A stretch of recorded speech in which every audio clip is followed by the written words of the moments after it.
I've learned that fear doesn't always rush in like a bear crashing through brush. Sometimes it stands behind you, silent, patient, waiting for you to turn just enough to realize it's been there longer than your heartbeat. And the night I first saw the mine breathing, I swear I felt its presence before I even knew the mountain had a mouth. My name isn't important, not out here, not in woods this old. I'm 38 years old, and for more than a decade I've worked as a ranger in the Bitterroot Range of Montana, one of those places where the mountains aren't just mountains. They're moods. Some days they're kind. Some days they're hungry. The locals call this area the Ridge of Echoes, but they don't say it like a nickname. They say it like a warning they've gotten tired of repeating. I used to laugh at that. I used to laugh at a lot of things when I was younger. Superstitions, ghost stories, the little rambling tales that older rangers would mutter after too many quiet shifts and too many sleepless nights. Now I understand how quickly a story becomes survival, how fast rationality collapses when the forest refuses to be explained. When I first transferred to this district, I thought the fear was an exaggeration born from long winters. But the woods introduced themselves one evening in a way I would never forget. It started with the smallest thing, the temperature dropping unnaturally fast, a sharp slide from cool to cold, like stepping into the shadow of something with real weight. I was on the North Trail alone, tracking a pair of hikers who hadn't checked back in after a day loop. Nothing dramatic, nothing unusual, just routine. But it was the silence that made me stop. I don't mean the typical forest hush. I'm talking about the kind that swallows its own echo. No branches creaking, no ravens overhead, no wind threading itself through the pines like it always does around dusk. It was a dead silence that felt intentional, as if the forest wanted to hear me breathe. I remember tightening my jacket, telling myself not to be stupid, just a temperature inversion, just a long day messing with my head. I continued down the trail, but every step felt heavier than the last. Then I smelled it, a scent like cold iron, like wet stone fresh from the earth. It reminded me of the inside of caves I'd visited as a kid, except there weren't any caves in this part of the district, at least not on the maps I'd studied. But the scent pulled me forward, deeper off trail, where the pines grew thicker and the ground dipped down into an uneven slope. I'd been here enough times to know the land was wrong. A ridge line that should have been steady felt like it had sagged inward, almost as if the mountain had exhaled so deeply that the earth caved around its breath. As the sun lowered behind the ridge, painting everything in that dull metallic twilight, I heard it. Not footsteps, not breathing, but stone, moving.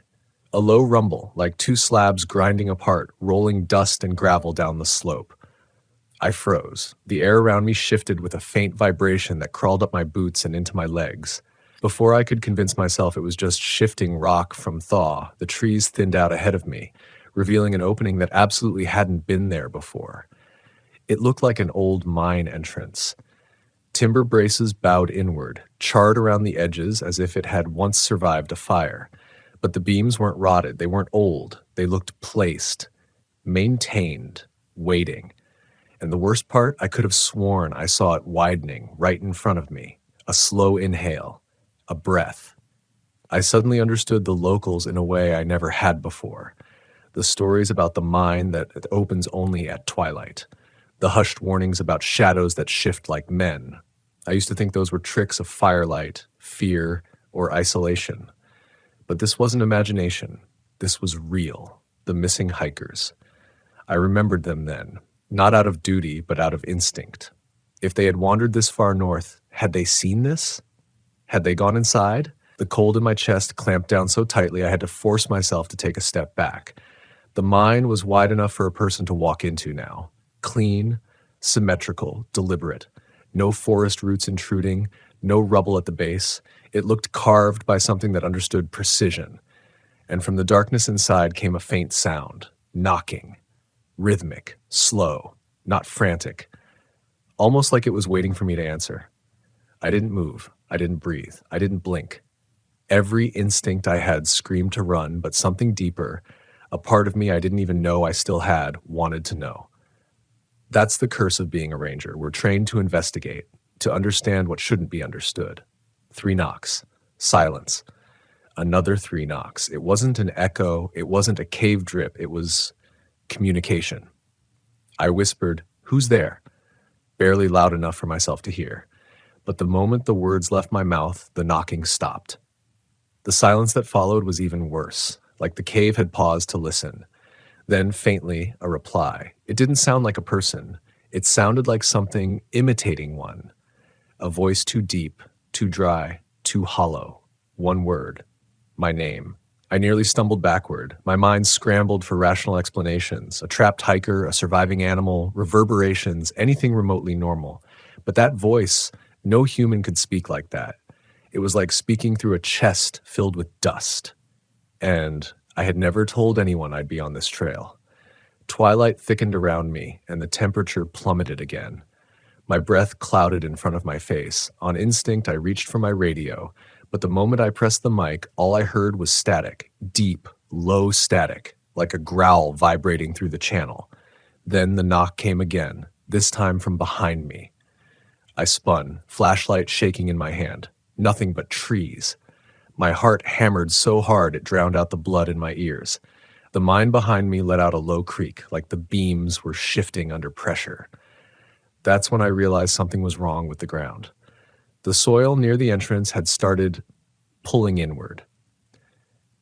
I don't know how else to say it.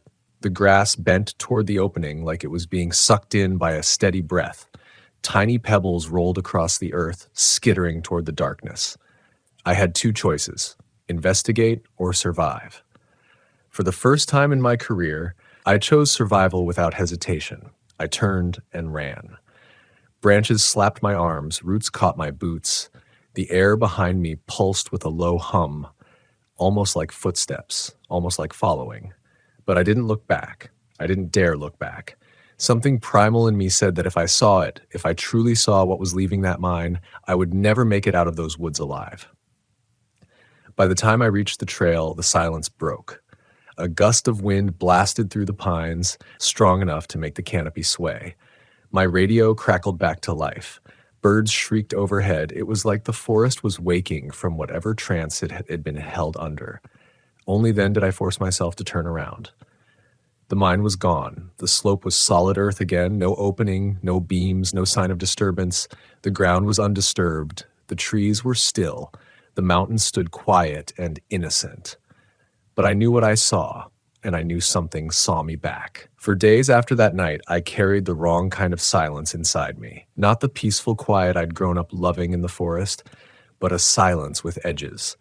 Sharp, waiting, like the hush before a hand grabs your shoulder. I tried to rationalize what I'd seen, what I'd heard, what had spoken my name with a voice that didn't belong to any living thing. But reason is a fragile thing when the memory of terror is fresher than sleep. I returned to my station at dawn like nothing had happened. I filled out the standard reports: missing hikers still unlocated, trail conditions normal, no hazards observed. I wrote each lie with a steady hand, convincing myself it was caution and not cowardice. But the truth stayed coiled at the back of my mind. Something moved beneath that mountain, and it wasn't done with me. The locals sensed it before I ever admitted it aloud. In towns like this, the old men who drink black coffee at dawn know the forest better than GPS coordinates ever could. One of them, a trapper I'd known for years, stopped me outside the general store. He was usually a talker, always ready to tell me which streams had fresh sign or where the bears were crossing, but not that morning. His eyes fixed on mine with a heaviness I didn't know he carried. "You been up by the Ridge of Echoes?" he asked, voice low. I hesitated. "Why?" He sighed, long and brittle. "Don't go back there. Not alone. Not at that hour." "How would you know what hour I was there?" His jaw tightened. "Because that's when it wakes." I waited for a laugh, a smirk, a just kidding, but none came. His expression stayed flat, hollowed by something he'd seen long before I ever patrolled these woods. I started to ask what he meant, but he cut me off with one last warning before turning away. Twilight ain't night. Twilight ain't day. Things come through cracks like that. That was all he said. That was all he needed to say. I didn't sleep that night. Every creak in the cabin, every shift in the wind outside sharpened my nerves until I was sitting upright on the edge of my bunk, fully dressed, boots laced, staring out the window at the tree line like something was going to emerge from it. Maybe I expected the mind to appear outside my door, yawning open in the dark, but nothing came. Not that night. The next morning, we received a call about an abandoned campsite deep in the northern quadrant. Normally, it wouldn't have bothered me. People leave gear behind more often than you'd think, but the location made my stomach drop. It was just a mile from where I'd seen the mine. Protocol demanded that someone check it out. Experience demanded I avoid it. Responsibility demanded that I go. Reason frayed somewhere between the three. I hiked out at noon with another ranger, someone newer, someone who still trusted the forest the way I used to. She was 26, sharp, steady, the type who believed every answer could be found on a map or in a handbook. I envied her certainty. I wanted to warn her that certainty didn't belong in forests older than memory, but I stayed silent. I didn't want her looking at me the way the locals had looked at me, like I'd been marked by something I didn't understand. The sunlight was strong when we reached the abandoned site. A single tent sat half-collapsed beside a cold fire ring. The air felt normal. Birds called overhead. Everything looked like a dozen other forgotten camps I'd seen throughout the years. But the deeper I walked into the clearing, the heavier the air settled in my chest. The same iron smell from that twilight evening drifted through the breeze. Faint, but present. Wrongly present. My partner knelt near the tent. Looks like they left in a hurry. Food's still out, packs still here. I scanned the tree line. Do you see any tracks? She checked the dirt. Just one set leading north. North. Toward the slope. Toward the mouth that shouldn't exist. I didn't tell her. I just followed the tracks with her, deeper into the woods, even though each step felt like it pushed me toward a place the forest didn't want us entering.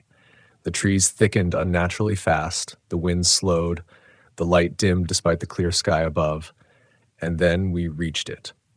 The same dip in the slope, the same warped angle of the land. But the mine was closed, solid rock where the entrance should have been. For a breath, I almost felt relief. Almost. Then I heard it, behind the rock, a shuffling, a scrape, a deliberate drag of something heavy against stone. My partner frowned. What is that? A bear stuck in a den? No. My voice cracked enough that she turned toward me. We need to go. We haven't checked. We need to go now. She stared, confusion slowly twisting into concern. Why are you? The rock face pulsed. I don't mean figuratively. I mean the stone itself inhaled.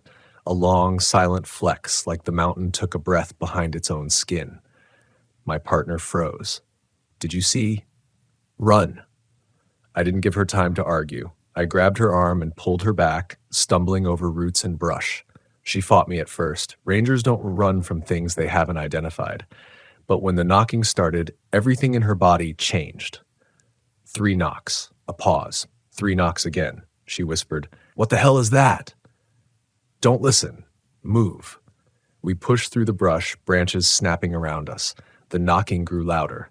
Not closer, just louder, like the sound traveled through the trees instead of the air. A low hum followed it, vibrating through the ground, crawling up our legs. We didn't stop until we were half a mile away, and even then, only because she yanked her hand from my grip. Explain, she demanded, breath frantic. But how do you explain something you don't understand? How do you explain a voice saying your name from a sealed mountain? How do you explain stone that breathes? I tried anyway. I saw it open, I said. The mine. Last week. It wasn't here during the day, but at twilight, it appeared. Appeared? She stared at me like I just confessed a crime. You mean you found it? No. My pulse hammered harder just remembering. It opened, like it was waiting for me. She shook her head. That's impossible. I know. Then why are you saying it? Because it happened. Silence stretched between us. Her expression shifted, not disbelief, but something colder. Fear, not of the forest, of me. I stepped back. Look, I'm not asking you to trust the story. I'm asking you to trust your senses. You saw that rock move. Yes, she whispered. But that could have been the wind, a shadow, a trick of light. She didn't answer. We made our way back slowly, neither of us speaking, neither of us willing to walk too close to the other, as if whatever I'd witnessed might cling to her if she stood in my shadow. By the time we reached the trailhead, the sun dipped low in the sky, painting the forest that same dull metallic shade. Twilight. And for the first time, I felt the woods watching me. Not with eyes, with intent. Like something patient was waiting for me to return to the place where fear first whispered my name. Night came quickly. The wind carried that faint scent of iron, just enough to make me tighten my grip on my radio. My partner didn't walk me to my cabin. She didn't even say goodbye. She kept her eyes forward, steps brisk, as if distance could undo what we'd seen. I sat alone that night, staring at the map pinned to the wall. The mine wasn't on it. It never had been. But the hikers were still missing. Their abandoned campsite proved one thing. Someone or something was luring people toward that slope. And tomorrow, the sun would set again. And twilight would open the world just enough for whatever lived under that mountain to slip through the cracks. I should have reported everything, every sound, every movement, every impossible thing that breathed beneath that mountain. But the truth is, I didn't want another ranger dragged into something the forest itself seemed to be guarding. You don't pull people toward a predator when you know the predator already knows your scent. So I lied, not to protect myself, but to protect them. But the forest has a way of pulling you back toward the places you try hardest to avoid. The next day began with a radio transmission I still hear in my sleep. Static first, then a faint voice cutting through it, like it was speaking from underwater. Anyone, copy, lost. The signal was too broken to identify, but it came from deep in the northern quadrant. The same slope, the same mile radius, and as protocol demanded, someone had to investigate. The supervisor assigned me. I didn't argue, but every part of me recoiled like an exposed nerve. I packed my gear slowly, hands steady only because I refused to let fear dictate my body. At least not yet. I left the station alone, heading toward the ridge with a slow, deliberate pace, one step after another, like each footfall pressed me deeper into a truth I had no business facing. The forest greeted me like nothing had happened. Birds sang above. Wind combed the needles. Sunlight filtered through branches in warm, friendly patterns. But underneath that warmth was a tension stretched tight enough to hum. It was the kind of day the woods used to welcome me. But now every sound felt like a misdirection. By late afternoon, I reached the first marker near the abandoned campsite. It looked the same as before, cold fire ring, half-collapsed tent, but the silence around it was thicker. This wasn't the absence of sound. This was anticipation. Something was waiting. The radio crackled again, a faint voice threading through the static. Mine, help, trapped. The word hit me like a blow to the ribs. Mine. It wasn't possible. It wasn't there during the day. I scanned the slope. Nothing, just earth, roots, shadow. But the voice came again. Here, please. The fear didn't come suddenly. It rose slowly, a tide lifting inside my chest. A part of me whispered that the missing hiker might still be alive. Another part, the part carved by twilight and iron scent, whispered that something was imitating distress. I forced myself to move anyway. I followed the signal toward the dip in the land. The closer I got, the colder the air grew, not like natural cold, but like stepping into a cellar carved for the dead. The sunlight dimmed unnaturally, no clouds, no canopy shift. It dimmed as if the world itself were making room for something else. When I reached the slope, the ground felt wrong, softer than it should have been, as if disturbed from within. My radio hissed, then perfectly clear. Help me. A man's voice, weak, trembling, human. I swallowed hard and stepped closer. My breath shook. My hands shook. My training screamed that someone was in trouble. My instincts screamed that I was the one being pulled into trouble. The rock at the base of the slope shivered. A hairline crack appeared, so small most people would have missed it. But not me. I'd seen this before. I knew this pattern. The crack widened slowly, like lips parting in slow motion. Stone rasped against stone. The mountain inhaled, and the mine opened. Timber beams appeared where there had been none. Sawdust drifted from the edges like breath. Cold air rolled out, thick with the scent of metal and earth. The entrance was smaller than before, just enough for one person to crawl through, but just large enough to look intentional. Inside, darkness churned like something alive. My radio crackled violently, then the voice returned, closer now, clearer. "I'm in here, please." It sounded exactly like a man, but that was the problem. It sounded too exact. I stepped back, boots slipping slightly on the shifting soil. The mine pulsed faintly, like the heart of a creature buried too deep to fully wake. My entire body rebelled. Reason tried to anchor me, reminding me that the hikers could still be alive. Instinct tried to pull me away, screaming that whatever called me inside wasn't human. The voice changed then. No tremble, no fear, just calm. Calling my name again. This time it sounded like someone I once knew, someone long dead. My throat closed. I forced myself to stay still, gripping the strap of my radio until my fingers ached. The forest around me went silent again, not ordinary silence, but that same heavy, listening silence from before. That was when I realized something horrifying. There were no footprints near the mine, not the missing hikers, not mine from the earlier day. The soil was untouched, except for where the mine had opened itself. Whatever was calling me hadn't walked in. It had always been inside. The distortion grew stronger. My ears rang. My vision blurred around the edges. Whispering drifted through the trees. Not in English, not even words, just sounds shaped like they were trying to become words. My breath caught in my throat. This wasn't a place where someone was trapped. This was a place where something waited for someone to come looking. I stumbled back, forcing my legs to move. The mine groaned, the beams creaking as though something heavy shifted just beyond the threshold. Pebbles rolled toward the entrance, pulled by a faint suction that made the hair on my arms stand straight. Then the knocks came. 3 slow knocks, a pause, 3 knocks again. But this time they weren't from inside the mine. They were behind me. I spun, flashlight trembling in my hand. Nothing. But the knocking continued. Steady. Deliberate. It echoed off the trees, bouncing from trunk to trunk like something invisible circled me. My breathing grew ragged. Then I felt the warmth. A presence behind my right shoulder. Close enough that if I turned my head, I'd see it, whatever it was. Close enough that I felt the pressure of its breath, though the air was ice cold. I didn't dare turn. Every instinct told me that looking at it would give it something. My fear, my name, my reason. The knocking stopped. Silence. Then a whisper, inches from my ear. "Stay." I ran. I tore through the trees, stumbling, scraping my hands, ripping my jacket on branches that seemed to shift into my path. The forest warped around me, not physically but perceptually, as if my fear twisted distances and shapes. My radio crackled violently. The trees blurred. The wind roared, not natural wind, but a rush of air from something enormous waking behind me. I didn't look back. Not once. By the time I reached the main trail, my lungs burned. My vision swayed.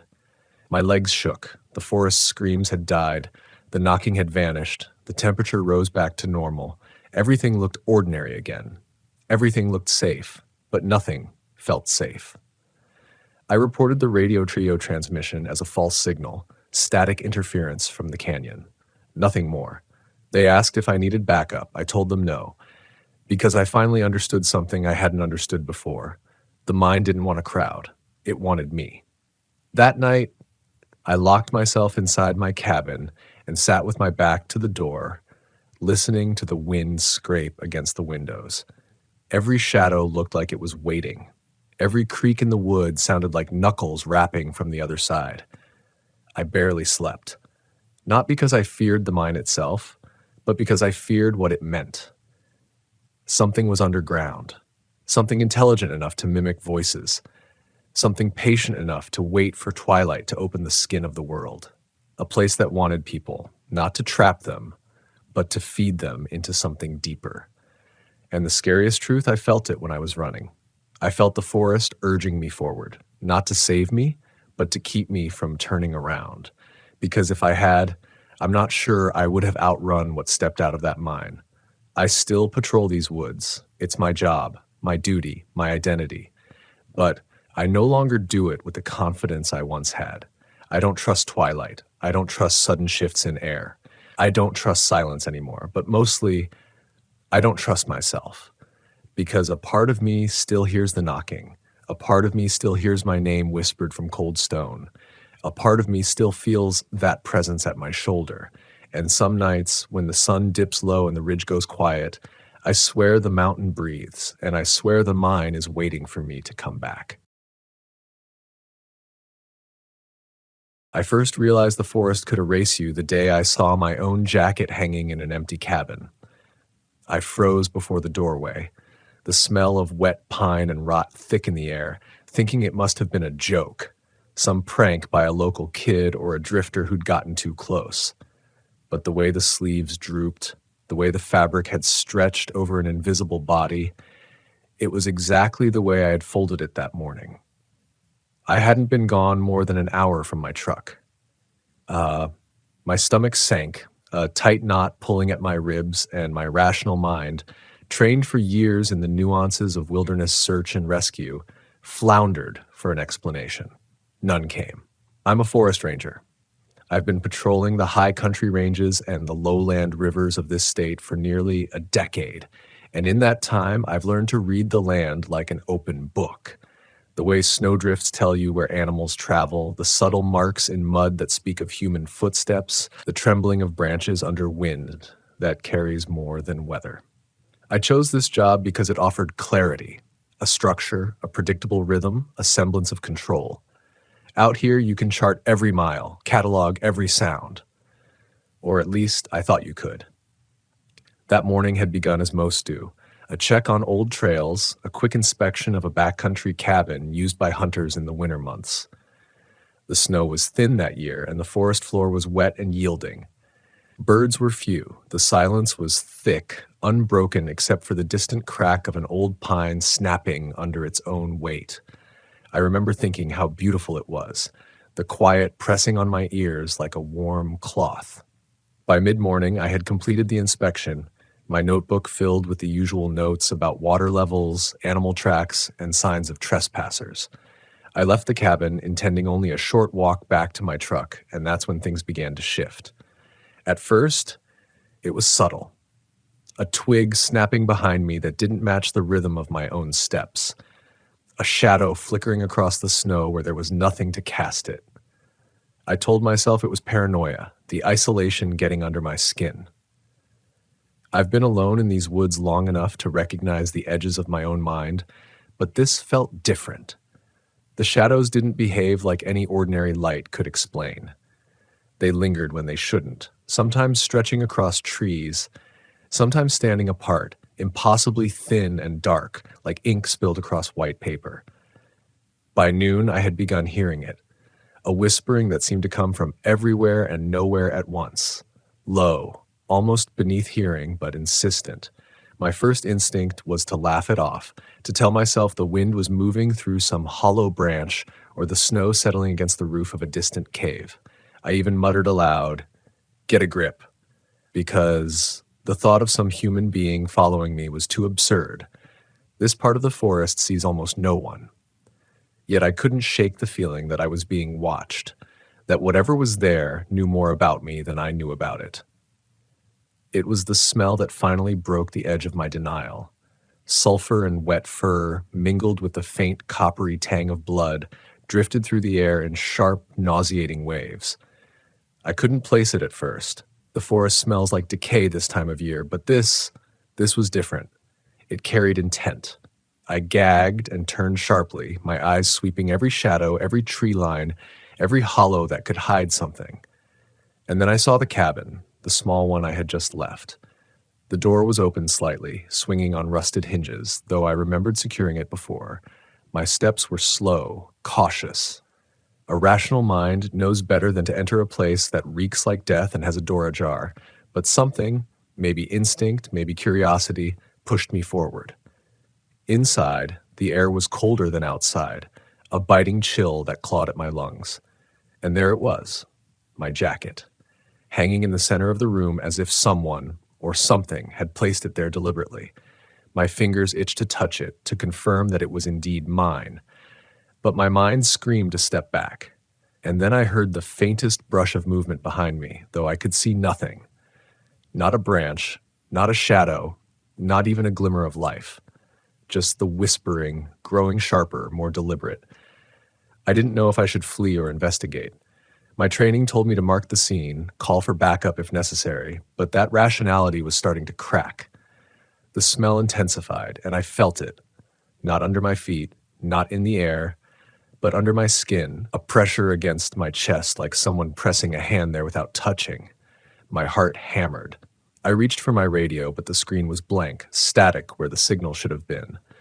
The forest, it seemed, had swallowed it whole. I spent what felt like hours inside that cabin, listening, waiting, trying to convince myself that the jacket was the only anomaly. And then I saw the shadow, not cast by light, not moving with the room, just there, standing at the edge of my vision, unmoving, impossible. I blinked. My rational mind tried to calculate, could it be a trick of the light? But there was no light to trick, only the gray dim of the overcast snow outside. I whispered my own name, and the shadow shifted just slightly, almost mimicking the way I said it. It was at that point I realized two things. One, the forest wasn't just hiding things. It was aware of me.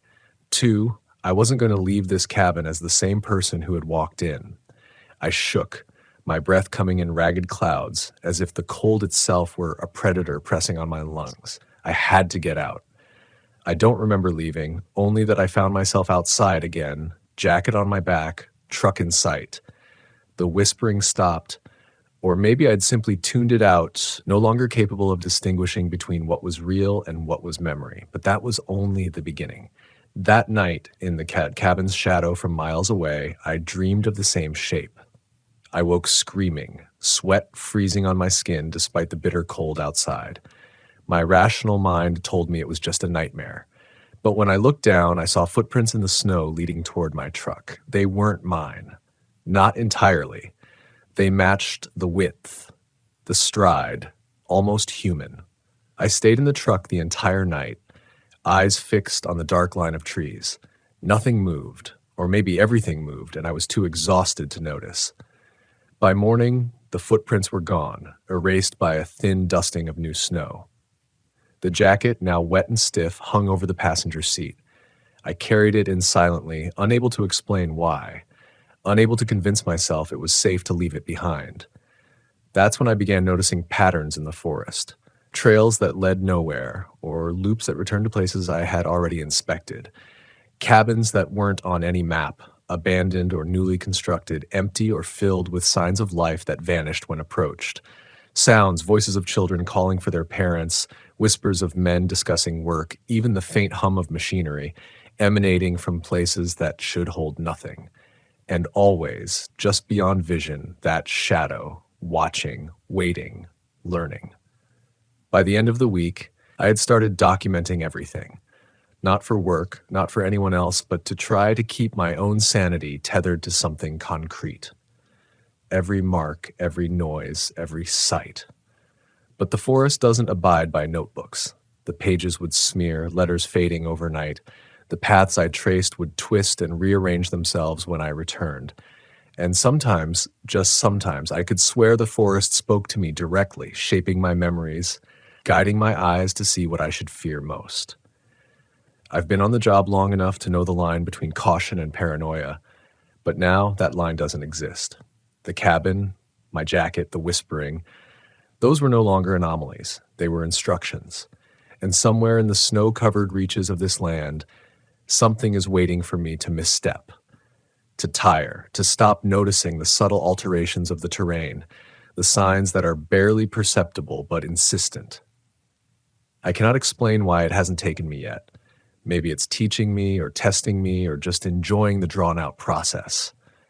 My colleagues, rangers who've known me for years, think I'm exaggerating or that I've been compromised by too much solitude. They don't know. I can't tell them. They wouldn't understand. And even if they did, even if someone came here to witness it, the forest would hide its intent, would erase any proof. The forest keeps its secrets, and sometimes it lets you glimpse them only to break your mind. I sleep with the light off in the truck now, radio tuned to dead static. Every noise, the scrape of a branch against metal, the sigh of the wind, is a potential signal, a communication I cannot yet decipher. Every shadow in the corner of my vision is a warning, and I still see it. The jacket, hanging, waiting, silent. It is a promise and a threat, a mirror of my own vulnerability. I know this story has no logical endpoint, at least none that I am allowed to witness. Whatever is out there is patient, immortal in ways I cannot conceive, and I am patient too, forced to move within the bounds of my own fear, documenting my descent into something I do not have a name for, only memories that will haunt me for the rest of my life. The forest remembers every scream. It catalogs every hesitation. It waits for the moment you believe you are safe, only to show you what you left behind. And that jacket, my jacket, was never mine to begin with. The following days were a slow erosion of my certainty. I began to notice the subtle manipulations of the forest. Trails I had walked a dozen times would curve in ways I didn't remember, or end at places that had never existed before. A hollow carved into a hillside, a narrow ravine that seemed to appear overnight. My compass spun erratically, my GPS flickered and died. Even my own memory began to betray me. I could no longer trust the sequence of events in my own head. Had I left the cabin at noon, or had I been there for hours without noticing? Had I truly walked back to my truck, or had I merely imagined it? The whispering returned that evening, this time more deliberate, closer.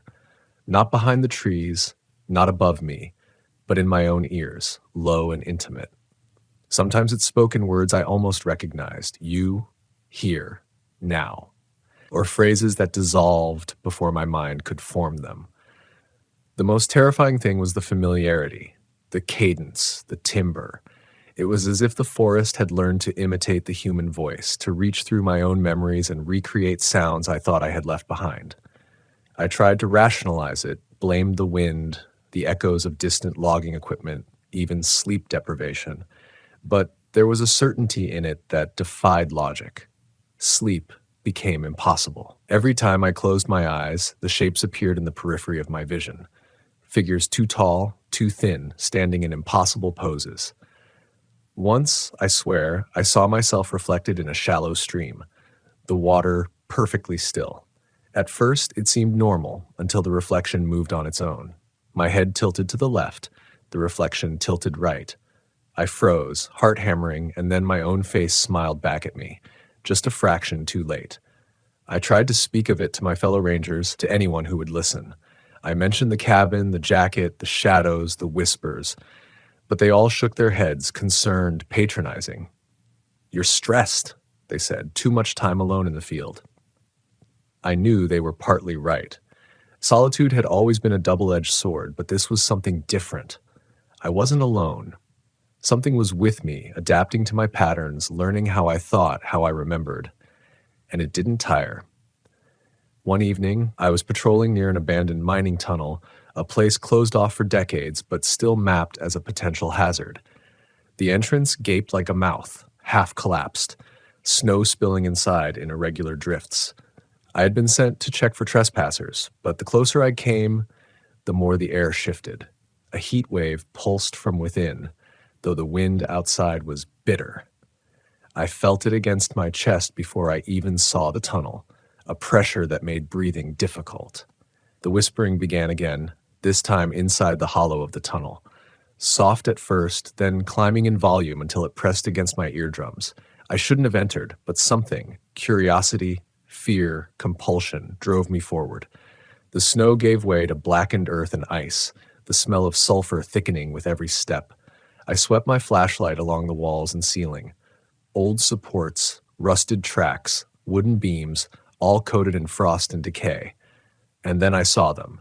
Scratches, not ordinary claw marks. Patterns, deliberate, almost like a crude form of writing.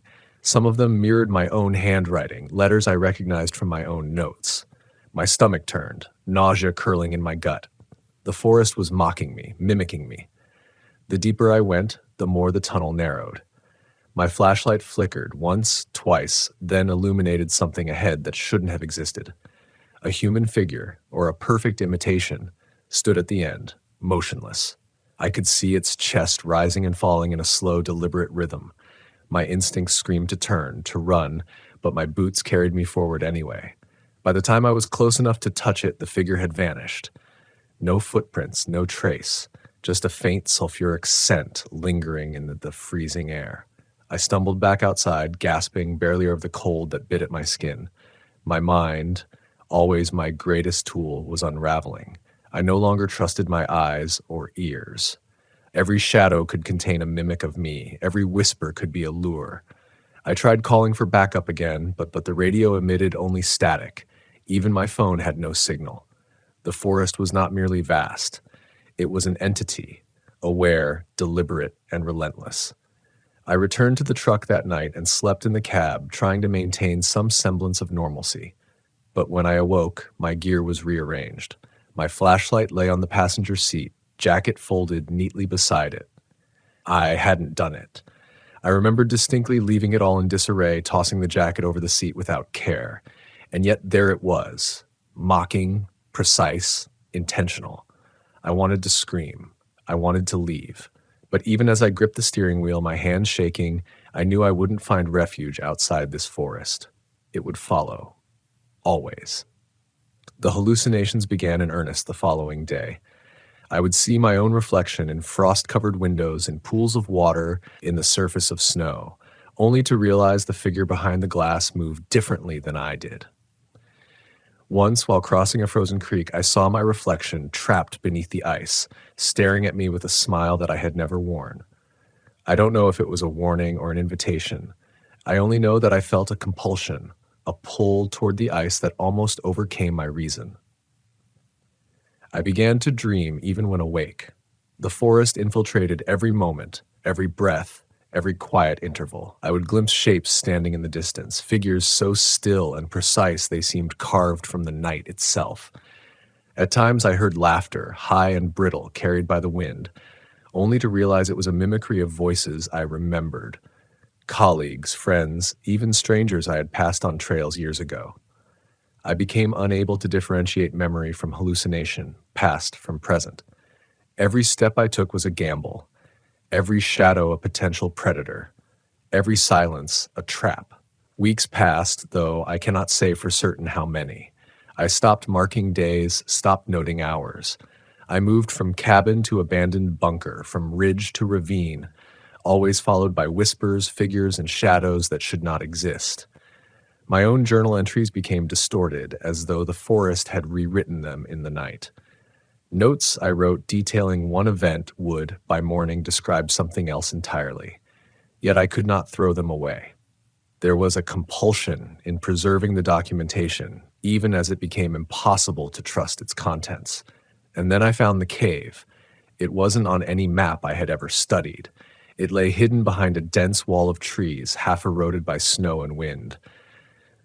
The entrance was small, almost mockingly modest, but the air that issued from it carried heat in winter, rot in summer, and a weight that pressed against my chest like water. Something deep inside urged me to enter. Perhaps it was fear. Perhaps it was the forest itself, guiding me. My flashlight flickered as I stepped into the darkness.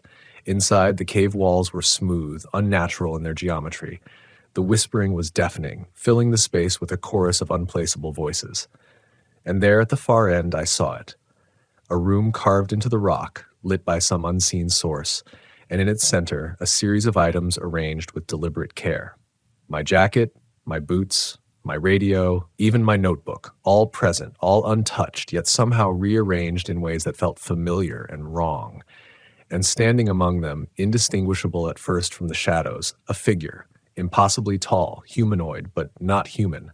Its chest rose and fell in perfect rhythm, its head tilted in curiosity, and when it spoke, it mimicked my own voice almost flawlessly. "You're late." I stepped back, tripping over my own boots, and the figure vanished. The air shifted violently, a cold pulse that knocked me to my knees. I scrambled out, dragging myself through the narrow passage, emerging into the forest as snow fell silently around me. My mind, frayed at the edges, barely processed the reality. I knew that what I had seen was no mere animal, no person, no known predator. Whatever it was, it had learned me. It had memorized my habits, my fears, my senses, and it was patient. I no longer know how long I have been out here. Days, weeks, perhaps months. Time bends in this forest. Shadows linger where they shouldn't. Snow melts unevenly. Echoes return words I never spoke. I avoid cabins now, avoid roads, avoid even open spaces. Every structure, every hollow, every mark on a tree could be a trap, a mimic waiting to test my resolve. I sleep less and less. I move constantly. My own reflection in ice and water and frost, even in the occasional mirror left in abandoned cabins, no longer resembles me. It grins. It waits. It remembers. I am writing this because I have to, because the act of recording it is the only tether I have left to reality. The forest watches, always. It catalogs, it waits, and somewhere, deep in the hidden veins of this land, it has stored me, not just my body, but my habits, my fears, my memories, my very self. I do not know if I will survive, or if survival is even possible. I do know that whatever waits, it is patient, and it will continue, whether I am aware or not, learning, watching, mimicking. The last thought I have before moving to the next ridge, before stepping into another shadow, before looking at the snow and seeing a reflection that isn't mine, is the memory of that jacket. Hanging in the cabin, waiting, deliberate, familiar, my own identity returned to me, twisted. I do not know if it is a warning or a promise, only that the forest is infinite, and whatever it is that watches me is patient beyond my comprehension. And I am its record, its subject, its prey, until I am no longer. I can no longer recall the exact day I entered the ghost town. Maps make no mention of it, nor do any local histories. It wasn't on my patrol route, nor was it connected to any road or trail. I found it only because I was being led, though I cannot say by what. The forest seems to guide me now, bending the landscape subtly and pressing me toward its designs. The town was skeletal, weathered wooden structures leaning as if whispering secrets, windows like dark, empty eyes, doors ajar or missing entirely. Snow or dust had crept in through the gaps, muting what little life had once existed here.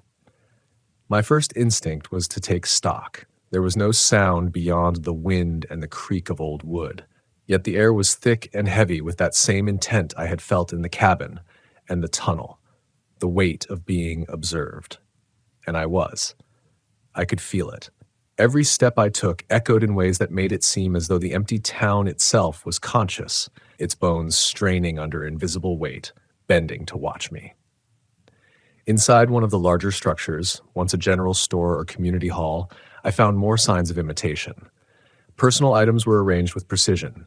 A pair of boots I had worn, my gloves, my notebook, even a canteen. I didn't recognize them at first. The forest's manipulation had altered details, twisting them just enough to make them familiar, yet wrong. Then I saw it. On the wall, scratched into the wooden paneling, letters in my own handwriting, notes I had never made. Observations, confessions, memories, all etched there, as if the town itself had learned to mimic my mind. I stood frozen, and the silence seemed to thicken around me. Then I heard it.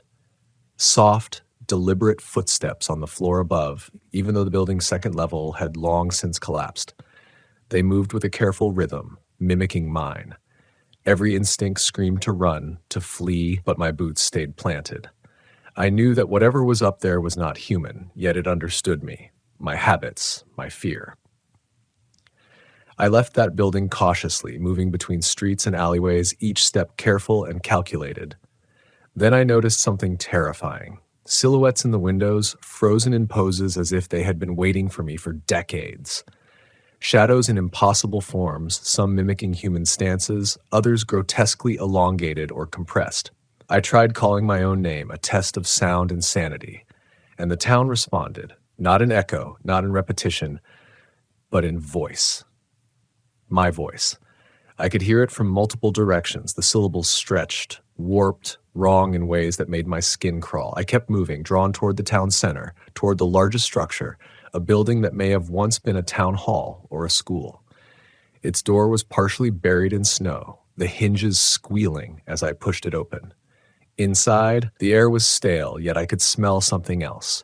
Burnt hair, iron, decay, and something acrid, like a chemical I couldn't identify. And there, in the middle of the floor, was a pit dug deep into the wooden boards, a hole that seemed to descend forever. From it, I felt a vibration, not of sound or air, but through the floor itself, up my boots, into my knees, a pulse that was rhythmic, intelligent, intentional.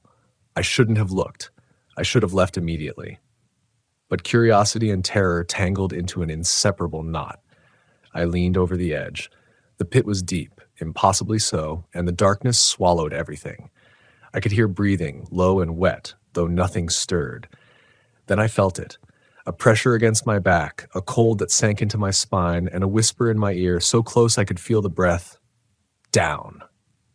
I stumbled backward, heart hammering, but the compulsion remained. The town itself seemed alive, a predator observing my hesitation, cataloging my fear. Every instinct screamed at me to leave, yet a part of my mind, a part I no longer trusted, urged me forward. I found a staircase leading below the town, covered by debris and long sealed in neglect. I cleared the rubble, hands trembling, and descended. The walls were rough stone, wet, cold, smelling of earth and decay. The farther I went, the darker it became, until my flashlight seemed inadequate, its beam swallowed by the blackness. The whispers returned, louder now, almost coherent. Snippets of my own thoughts, memories, even fears I hadn't shared with anyone. Names, places, numbers, fragments of conversations, all presented in that soft, terrible tone, as if the darkness itself had absorbed my mind. At the bottom, the passage opened into a cavern, a vaulted space, rough-hewn yet strangely symmetrical, with water dripping in slow, irregular beats. The air was thick, almost viscous, carrying the same acrid odor I had smelled above. Shapes moved in the darkness, barely perceptible, but their movement was deliberate, careful, intelligent. Not animal, not human, something that understood both and yet was neither. Then I saw them. Figures, perhaps a dozen, standing motionless along the walls, each frozen in a pose I recognized. My own stances, moments from my patrols, gestures I had made unconsciously. One crouched as I often did while tracking animals. Another leaned against an unseen wall as I had done while waiting for a colleague to arrive. They were perfect and wrong, their faces blank and smooth, yet somehow familiar, as if the forest itself had shaped these forms using memories of me. I wanted to scream, to run, but the air pressed against me, a cold that stole the breath from my lungs. I backed up slowly, only to feel a floorboard shift beneath my foot. A vibration ran through the cavern, deliberate, matching the rhythm of my heartbeat. I realized then that the cavern was not passive. It was aware of me, studying my movements, anticipating them. And somewhere in the blackness, I felt the weight of hundreds of eyes watching, waiting, cataloging every twitch of my face, every breath. Then one moved. I don't know which, or if it was a collective motion. It stepped forward with a grace that was terrifyingly human yet wrong. Its face tilted toward me, a grin that mirrored mine perfectly, but not mine. Not anymore. And when it spoke, it didn't just mimic my voice. It spoke my thoughts aloud, thoughts I had kept secret, fears I had buried deep. You're alone. You always were. Panic surged, raw and pure, and I ran. My boots slipped on the wet stone, water spraying up as I scrambled toward the stairs. The whispers followed, louder now, faster, as if hundreds of mouths were forming my memories into speech. By the time I emerged, gasping into the frozen air above, the town seemed still again, silent, abandoned, as if it had never existed. But the pit, the cavern, the figures, they were real, and I knew they were patient, waiting for me to descend again, or for someone else, or perhaps for the person I used to be. I've learned to move through this forest carefully, deliberately, watching shadows for signs of mimicry, testing sounds for traces of intelligence. But it doesn't tire. It doesn't forget. My own reflection, my own habits, even my own voice are no longer my own. I can't tell if I am being followed, studied, or merely observed. Every tree, every rock, every hollowed out cabin could conceal something capable of imitating me perfectly, learning my fears, exploiting them. At times, when the snow falls and the wind dies, I think I hear my own voice whispering from the trees. I stop, frozen, and strain to listen. The forest doesn't answer, it only waits. And somewhere beneath the soil, in the carved out tunnels, in the abandoned town, in the caverns no map should mark, it catalogs me. My boots, my jacket, my notebook, all rearranged and studied. The last cabin I entered, the one where I first saw my jacket, was empty again when I returned, or so it appeared. The air inside was heavier now, the silence oppressive. I traced my fingers along the rough wood walls, and the jacket hung exactly as before, sleeves drooping, fabric stretched over an invisible form. I didn't dare touch it. I couldn't. I only stared, counting my breaths, feeling the weight of the forest pressing from outside the door and inside my mind. Then I noticed something new. Another jacket beside mine, folded neatly. I don't recognize it, yet the way it rests feels familiar, as if it belongs to someone who has walked these woods before me, someone who is still here, perhaps waiting, watching. I don't know if it's a warning or an invitation. I don't know if the forest has recorded me for study, for entertainment, or for something darker I cannot yet perceive. All I know is that every time I close my eyes, every time I pause to rest, every time I think I might have found safety, the whispers return. The silhouettes flicker in the corner of my vision. Shapes imitate me, memories repeat, and the pressure on my chest intensifies, a reminder that I am never alone. The forest does not forgive. It does not forget. It catalogs, it watches, it waits. And I am still here, recording this, because perhaps the act of writing is the only tether left to my identity. But I fear even that is slipping. The lines between my memory, my reflection, my voice, and the forest are blurring. I can no longer say what is real. I only know that the forest remembers, and it is patient. The last time I saw my own reflection properly, I had already lost track of days.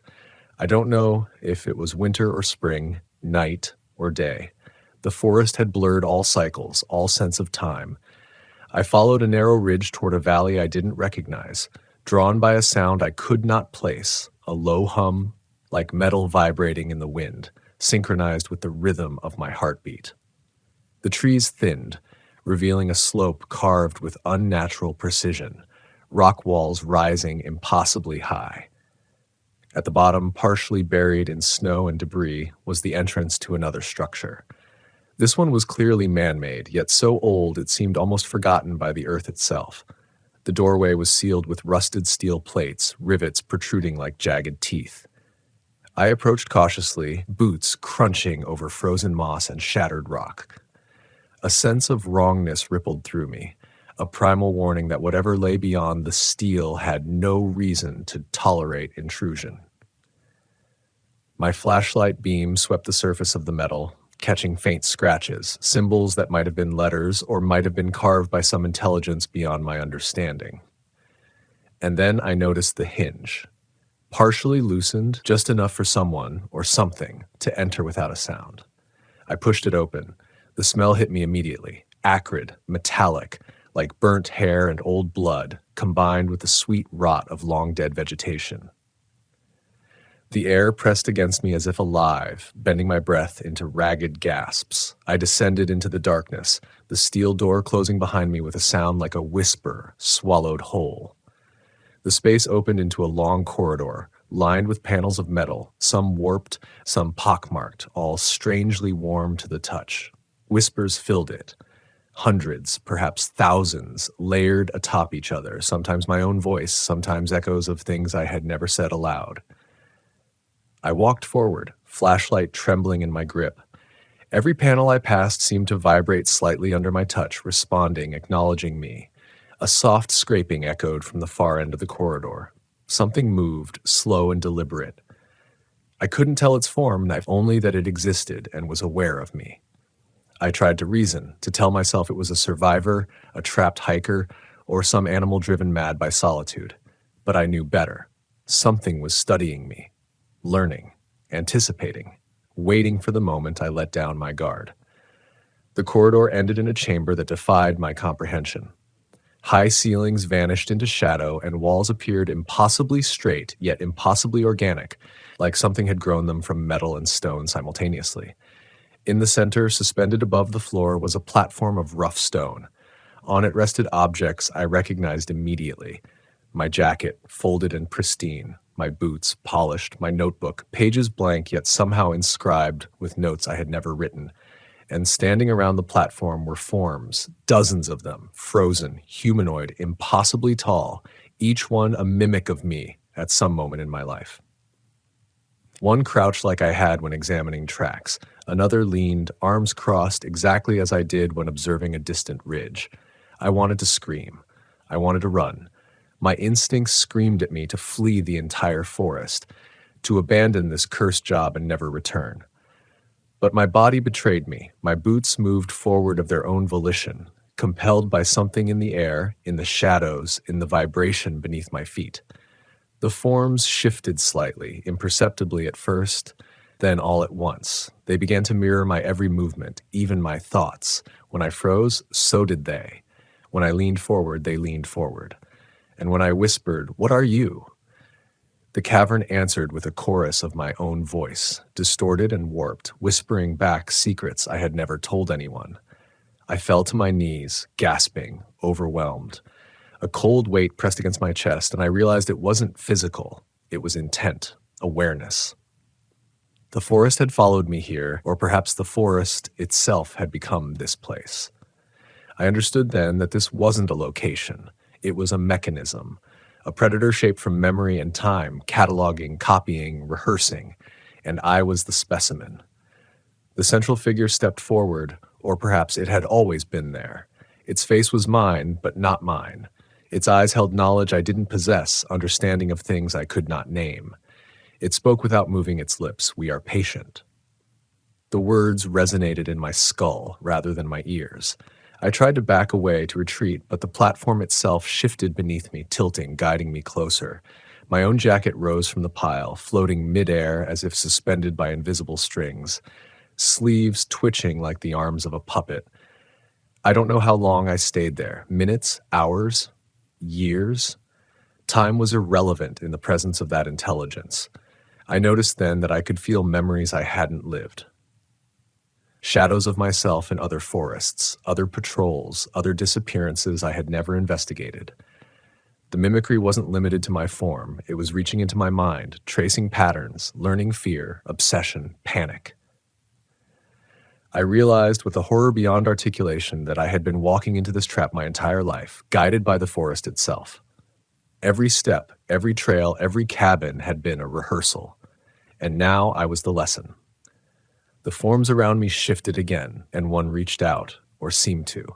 My own hands trembled. I couldn't distinguish which were mine and which were theirs. My reflection in the floating jacket grinned at me, impossibly wide, impossibly knowing. And then I felt it. The moment when fear becomes memory, memory becomes hallucination, and hallucination is indistinguishable from reality. My chest constricted as the whispers intensified. My own voice called from every corner, every shadow, every darkened crevice. I ran. Somehow I ran through the corridor, up the metal stairs, into the frozen air outside, snow crunching beneath boots that were not mine alone.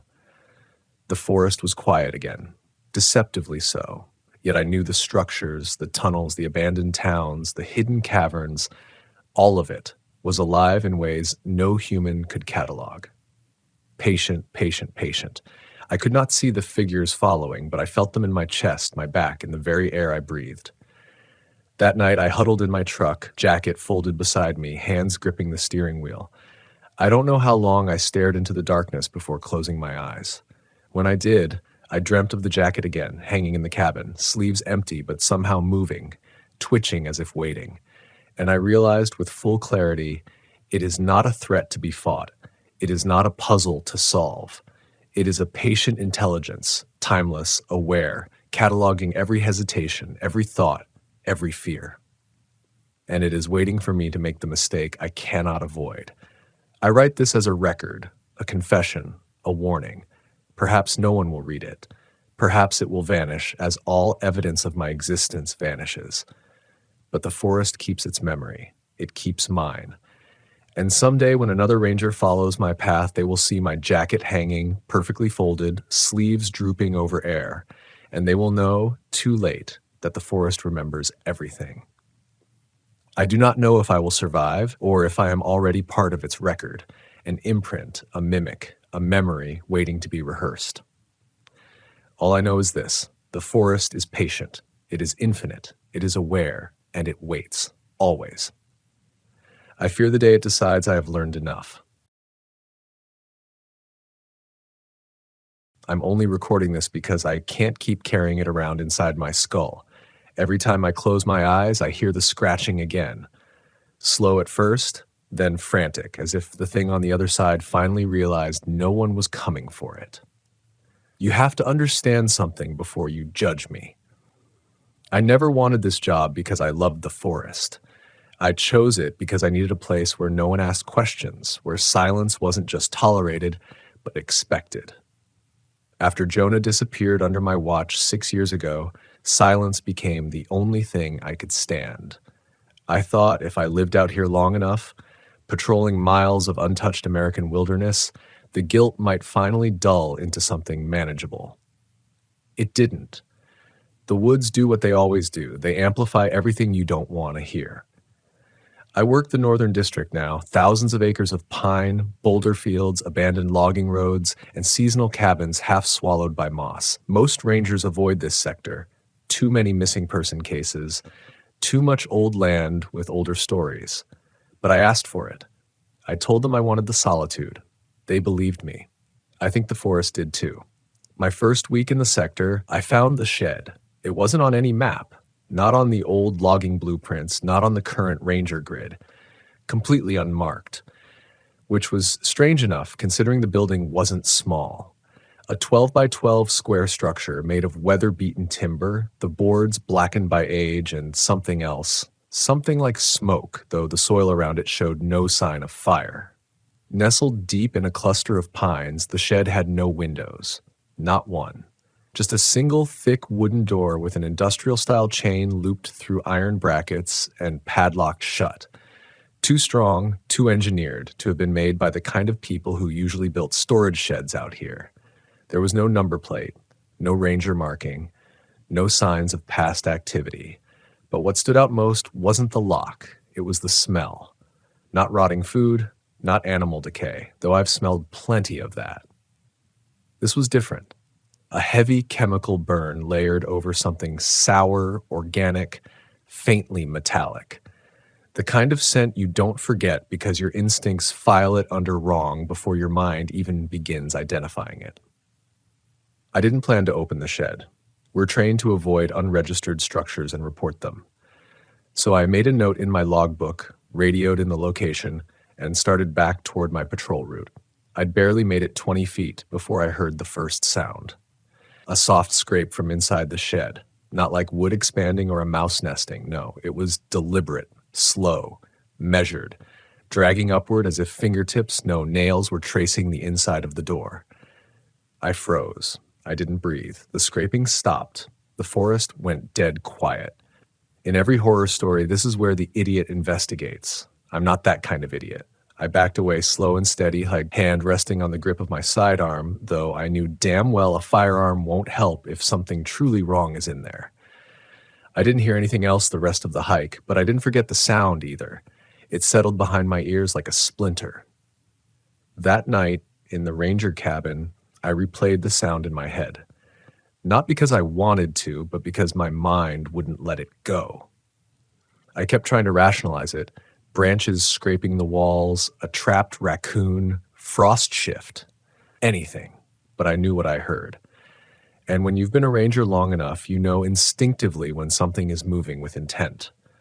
I filed an official request to get the shed checked by the structural compliance team. They usually take 2 weeks. They got back to me in 2 hours. No record of structures in that area. Do not attempt entry. Do not disturb it. Stay away until further notice. That phrasing, it chilled me. Not just because of the stay away, golas, but because they didn't ask for proof. They didn't ask for photos. They didn't ask me if I was sure. They already knew. I should have listened. I should have stayed away. But the smell lingered in my clothes long after I left, like the shed had marked me somehow. And the worst part? The more I tried to avoid thinking about it, the more I felt drawn back to it, as if the forest itself kept turning me toward it. 3 days later, a hiker went missing near that sector, an experienced backpacker named Claudia. Her brother reported she never returned to camp after a solo morning hike. I volunteered to lead the search. I told myself it was because I was responsible, because I was the most familiar with the terrain, because maybe if I found her alive, it might make up for Jonah. But the truth is, simpler and uglier. I needed to know if the shed had anything to do with it. We found her backpack hanging from a low branch like someone had gently placed it there, not tossed, not dropped, hung. Perfectly centered, straps extended, the contents were untouched, even the granola bars were still sealed. That's when the smell hit again, that chemical metallic burn like scorched copper and old blood floating faintly on the wind. I followed it without telling the others. I don't know why. Curiosity, maybe, or guilt. Or something else entirely, something quieter, older, whispering beneath thought. The smell led me into the pines. Deep. Far deeper than Claudia realistically could have gone within the time she vanished.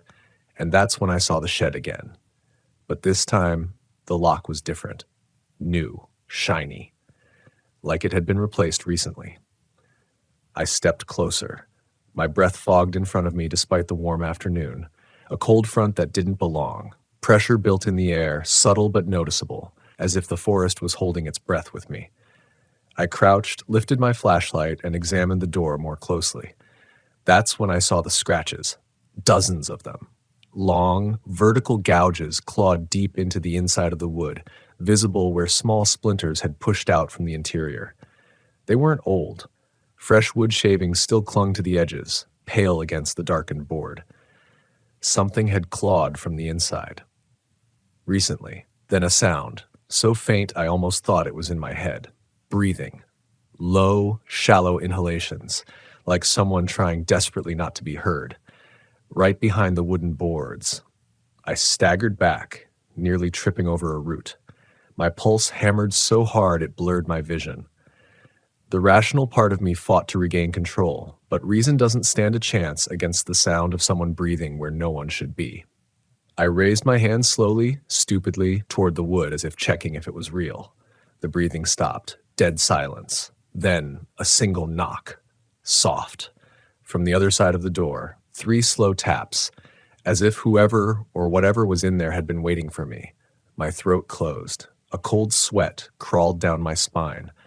I backed away, not turning, keeping my eyes on the door until the trees finally swallowed the structure from view. I didn't tell the search team what I'd found. I should have.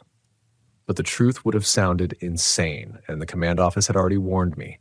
I radioed in a false lead and redirected the team.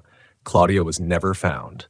And for the first time since Jonah vanished, I felt the forest watching me again, like something deep within the trees had shifted its attention, like I had been noticed, marked, and the shed wasn't done with me. I didn't sleep that night. Every time I drifted toward unconsciousness, I'd jolt upright, convinced I heard those 3 slow knocks again, on the door of my cabin instead of the shed. Nothing was there, of course. Just the wind, just the creaking boards, just my own pulse, too loud in my ears. Or at least that's what I kept telling myself. By morning, my coffee tasted like metal, and my uniform felt wrong on my skin, as if it belonged to someone else. I tried to settle into routine, radio check-in, equipment inspection, weather report, but the shed clung to me like a burr caught under the ribs. And the scratches. God, those scratches. Every time I blinked, I saw them again, fresh splinters curling outward like the wood itself had flinched from whatever was inside. I tried to rationalize it the way rangers are trained to. Animals, trespassers, prank, vandalism, pareidolia. But the human brain can't lie to itself forever. Some part of me knew that whatever was inside that structure wasn't an animal. Animals don't breathe like they're trying not to be heard. They don't knock back, but something else did. 2 days later, the search for Claudia was officially suspended.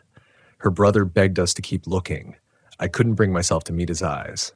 Every word I could have said felt like a lie, because I wasn't sure she was even in the forest anymore. Not in any sense that made sense in this world. I stayed late at the ranger station after the others went home. I didn't want to be alone, but being around people felt wrong too, like I was carrying something into the building that shouldn't be there, something that listened. I was filling out paperwork when I noticed something in the corner of my eye, a dark shape standing motionless near the tree line outside the station window. Tall, thin, too still to be human. I blinked, and it was gone. Not walked away, not blended into the trees, just gone. My heartbeat stalled. The fluorescent lights hummed overhead, flickering for the briefest second.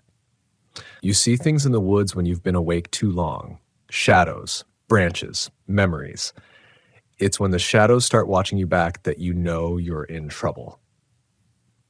I didn't want to go back to the shed, but I had to. Not because of the missing hiker, not because of the order to stay away, not even because of the thing inside. I had to go because I couldn't shake the feeling that the forest was waiting for me to return. Like stepping away before meant I'd broken some unspoken rule, or worse, some invitation. I went at dusk, telling myself I was just checking the area one more time for signs of Claudia. The sky was a muted bruise of purples and dying yellows when I stepped off the trail. The air grew colder the closer I got. Not wind chill cold, something deeper. A temperature drop that felt deliberate, localized, as if the forest itself was exhaling frost. By the time I saw the shed again, my breath was fogging in front of me. The lock changed. Again. This one wasn't just new, it was different in design, military style, reinforced steel, the kind you'd use to secure hazardous materials or restrained cargo. Something was being kept inside. Or something kept out. I took a few steps closer. The dead pine needles muffled my footfalls until it felt like the world had gone soft around me, cushioning every sound. No wind, no birds, no bugs. Not even the far-off crackle of branches settling for the night. Just my breathing. And the faint, metallic stink I now associated with the shed. I knelt again, flashlight in hand, though a part of me already knew what I'd see. New scratches. These weren't like the first ones. These were worse. They crisscrossed each other wildly, erratic, jagged, gouged so deep I could see clean, pale wood beneath the darkened surface. Whatever made them tore through the inner boards with a kind of desperation. I leaned in. My flashlight trembled. Then I saw something caught in one of the splinters, something small, sinewy, stretched thin. A fragment of skin. Human skin, not animal hide, not fur. Skin. I dropped the flashlight. My lungs seized. The taste of metal flooded my tongue. The trees around me seemed to lean in, not physically, but perceptually, like the entire forest had tilted its attention toward the shed and I just happened to be standing in the way. I should have run. Instead, I whispered, "Claudia?" Silence. A soft shuffle. Close. Just inches behind the wood. I staggered backward so fast I nearly fell. I scrambled for my flashlight, fumbling, shaking, and when I finally pointed it at the door, something on the other side tapped back. Once. Sharp, like a finger, not claws, a single finger. And that was somehow so much worse. My vision tunneled. The cold deepened, biting into my marrow. I turned and retreated, trying not to run, but panic made my legs move faster than my mind could process. Branches whipped my arms. Shadows between the trees stretched and shifted at impossible angles. The forest felt alive around me, not in a natural way, but like a crowd leaning closer, listening. It wasn't until I reached the main trail that I realized the air was warm again, and that I'd left something behind, not something physical, something internal, a sense that the shed knew me now. Back at the cabin, I stripped off my uniform and sat in the shower until the hot water ran out, trying to scrub the smell of that place from my skin. It didn't work. Hours later, I woke to a sound I'll never forget. Scratching. Not on the shed, on my cabin door. Slow, intentional. The same pattern I'd heard inside the forest. I froze in bed, the dark so thick I couldn't see the outline of my own hands. The scratching continued, long, dragging strokes, pausing just long enough to let me imagine what the fingers looked like. Then a voice. Soft, broken, female. Help. Everything in me clenched. It sounded like Claudia. It sounded exactly like Claudia, but the cadence was wrong, too slow, too measured, like someone mimicking a recording they'd only heard once. I couldn't move, couldn't breathe. Sweat chilled on my skin as the voice pressed closer to the wood. Please, help me. But it didn't sound like pleading. It sounded like bait. The doorknob shifted, just slightly, enough to let me know something was trying to see if it was unlocked. I stayed perfectly still. After a long moment, the scratching stopped. The voice stopped. Silence swallowed everything. I didn't sleep again. I made it until sunrise without moving from the bed, spine locked, jaw clenched, eyes fixed on the door like a corpse staring at the ceiling. When dawn finally scraped its light across the cabin walls, I still didn't feel safe. Morning didn't feel like morning. It felt like the world had only paused whatever had been pressing against my door. I waited another hour before I unlocked the deadbolt. The moment I cracked the door open, a smell hit me. That same metallic chemical burn, like something had stood there for a long time. Breathing. The wood on the outside of the door looked different too. The surface had faint indentations, thin, parallel lines. Not deep scratches, but the suggestion of nails lightly grazing it, as if testing the texture, the grain, the give. Testing me. I closed the door without stepping outside. My hand shook so badly I had to grip the knob to steady myself. I told myself I imagined it, that the voice wasn't Claudia, that it wasn't anything real. But fear changes the layout of a room. It redraws the edges of your life until everything you once recognized becomes a question.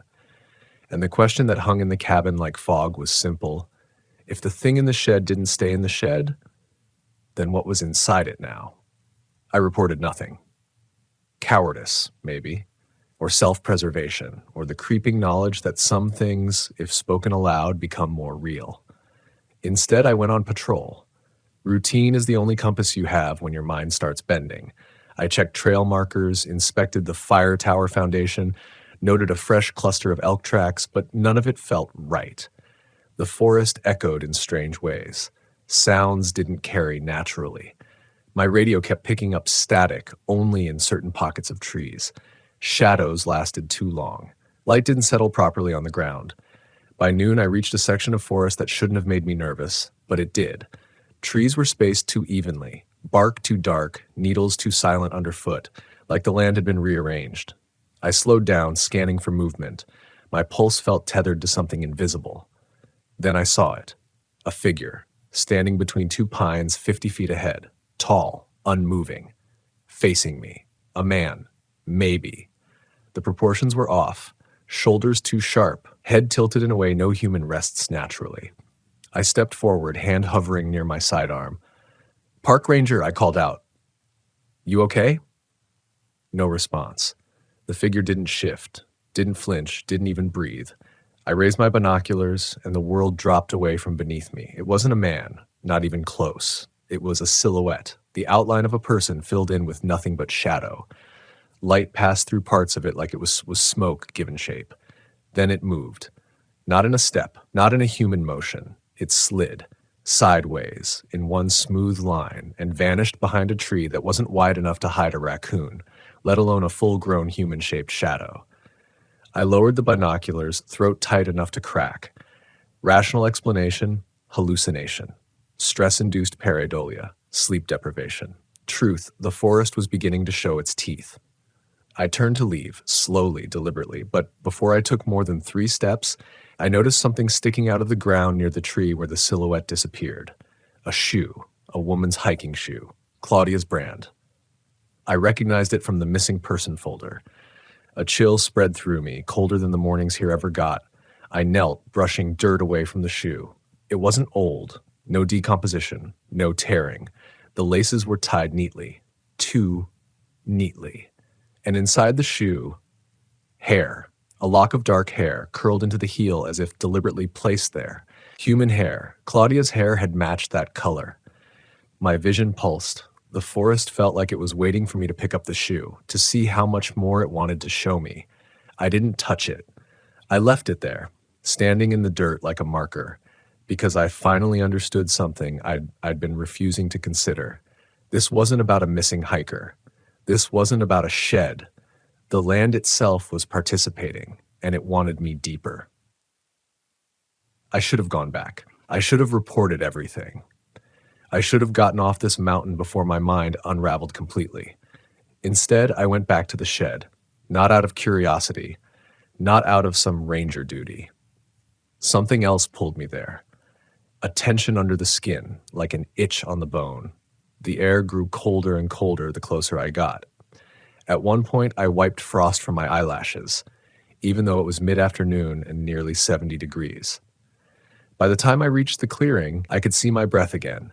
The shed looked different, not physically, not in structure, in presence, heavier, like it was full, like something inside was pressing outward, warping the air around it with its own gravity. The lock, different again. This one wasn't just new, it was broken, bent outward as if something had shoved from the inside with enough force to deform steel. Deep inside my skull, a warning instinct screamed. Rage, terror, survival. Everything human in me begged to run, but I stepped closer anyway, against my will, against my sanity, because the door was open. Just an inch. Blackness seeped out of the crack like smoke, too thick to be shadow, too thin to be fog. It clung low to the ground, threading through pine needles like it was searching for something. I stood 10 feet away, frozen, listening, nothing, no breathing, no scratching, no knocking, just a cold so deep it felt ancient. I swallowed hard. My throat clicked in the silence. "Claudia?" I whispered. I don't know why. Nothing answered. Then I heard a sound that didn't belong in any forest, a low groan of metal bending from beneath the shed, not inside, under it, a vibration in the soil like something had tunneled below and was moving, slowly, toward me. My legs finally responded, stumbling backward. I turned, boots catching on roots, lungs burning. That's when I saw the prints. Footprints. Leading away from the shed. Human footprints, mostly. But not quite. Each step had an extra indentation beside the heel. A long, narrow drag mark like a finger or a digit trailing behind the foot. They were spaced inconsistently, some close together, some far apart, as if the walker couldn't decide whether it was human or something else. The tracks headed deeper into the forest, straight toward a part of the map rangers aren't supposed to enter. The old mining territory. Condemned. Unstable. Sealed for decades, except now I wasn't sure anything here stayed sealed. I stared at those prints until my eyes watered, and something changed in the air behind me. A shift, a pressure, a presence, like something very tall had stepped out of the shed's shadow and was standing just behind my left shoulder. Very close. Too close. Warm breath brushed my ear, but the air was freezing. I didn't turn around. Every instinct in my body screamed to run, to spin, to fight, to do anything except stand there facing the trees while something too close to be natural breathed against my ear. But instinct is useless when terror roots your bones to the earth. The breath was wrong. It wasn't warm like an animal's. It wasn't cold like the air around the shed. It was neutral, temperatureless, a pressure more than a movement, like the air was being inhaled and exhaled by something that didn't need lungs to breathe. My skin tightened across my spine, my teeth buzzed. The forest around me seemed to dim, as if whatever stood at my back had absorbed a portion of the light. I closed my eyes. Then so faintly I almost believed I imagined it. A whisper. Not in my ear, inside my skull. Down. Down. My knees buckled. Not from the command, at least that's what I told myself, but from terror so complete it rearranged my balance. I stumbled forward, catching myself on a fallen branch, and I ran. Branches tore at my jacket, slashing my cheeks, grabbing my arms like hands reaching from both sides of the trail. I didn't dare look back, not because I feared what I might see, because I feared I wouldn't see anything at all. A shape with no shape, a shadow with no form. I ran until my lungs felt like they were shredding, ran until the cold lost its grip and the forest regained the normal rhythm of wind and bird song. Ran until a voice, my own voice, kept whispering in my head, You didn't see it. You don't know what it was. You imagined the whisper. You imagined everything. But something else inside me, something primal, knew that was a lie meant for survival. I reached the trailhead near dusk, collapsed against the signpost, and waited for my pulse to synchronize with something human again. It didn't. It never really did after that. I thought the forest would give me a night of peace after that.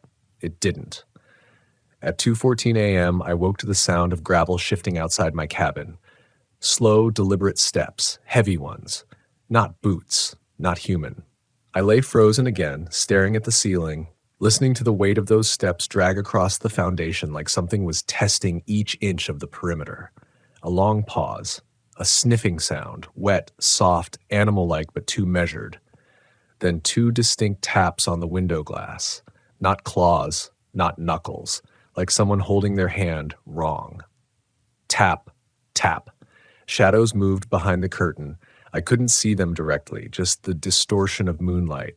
A tall smear of darkness, and beside it something lower to the ground, almost slithering, though there was no sound of friction, no rustle of movement.